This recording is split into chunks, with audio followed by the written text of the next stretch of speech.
Hugh. Do you hear 'em? Pull away these bars that have got fixed between the door and the ground, and let us in.'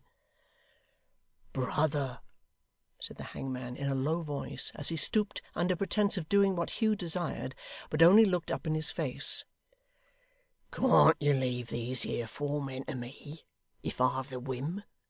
You do what you like, and have what you like of everything for your share. Give me my share.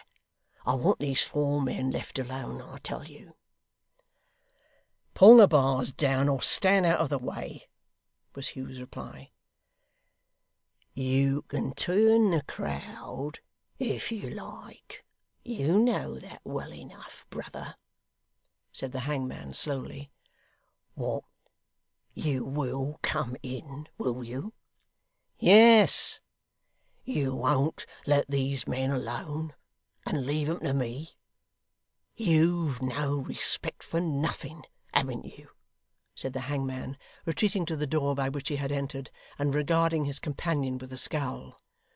'You will come in, will you, brother?' 'I tell you, yes. What the devil ails you? Where are you going?' 'No matter where I'm going,' rejoined the hangman, looking in again at the iron wicket, which he had nearly shut upon himself, and held ajar. 'Remember where you're coming. That's all.' With that, he shook his likeness at Hugh, and giving him a grin, compared with which his usual smile was amiable, disappeared and shut the door. Hugh paused no longer, but goaded alike by the cries of the convicts, and by the impatience of the crowd, warned the man immediately behind him the way was only wide enough for one abreast, to stand back, and wielded a sledge-hammer with such strength that after a few blows the iron bent and broke, and gave them free admittance. If the two sons of one of these men, of whom mention has been made, were furious in their zeal before, they had now the wrath and vigour of lions. Calling to the man within each cell to keep as far back as he could, lest the axes crashing through the door should wound him, a party went to work upon each one, to beat it in by sheer strength, and force the bolts and staples from their hold. But although these two lads had the weakest party, and the worst armed, and did not begin until after the others, having stopped to whisper to him through the grate, that door was the first open, and that man was the first out.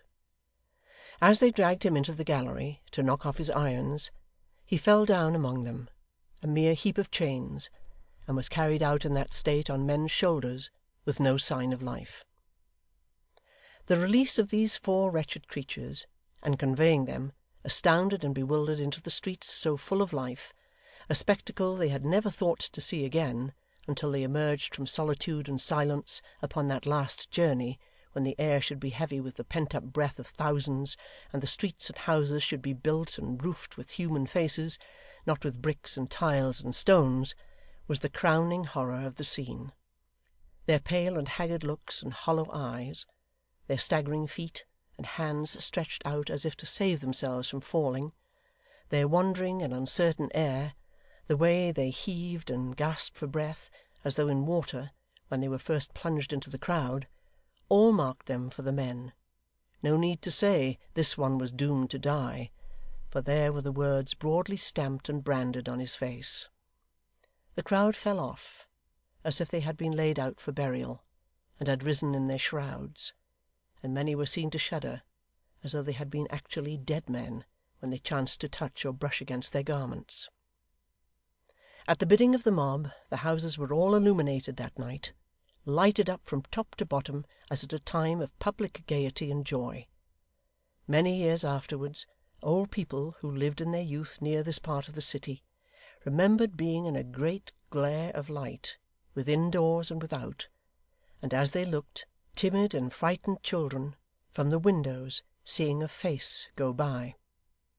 Though the whole great crowd and all its other terrors had faded from their recollection, this one object remained, alone, distinct, and well remembered. Even in the unpractised minds of infants, one of these doomed men darting past, and but an instant seen, was an image of force enough to dim the whole concourse, to find itself an all-absorbing place, and hold it ever after. When this last task had been achieved, the shouts and cries grew fainter, the clank of fetters, which had resounded on all sides as the prisoners escaped, was heard no more. All the noises of the crowd subsided into a hoarse and sullen murmur, as it passed into the distance; and when the human tide had rolled away, a melancholy heap of smoking ruins marked the spot where it had lately chafed and roared. Chapter 65.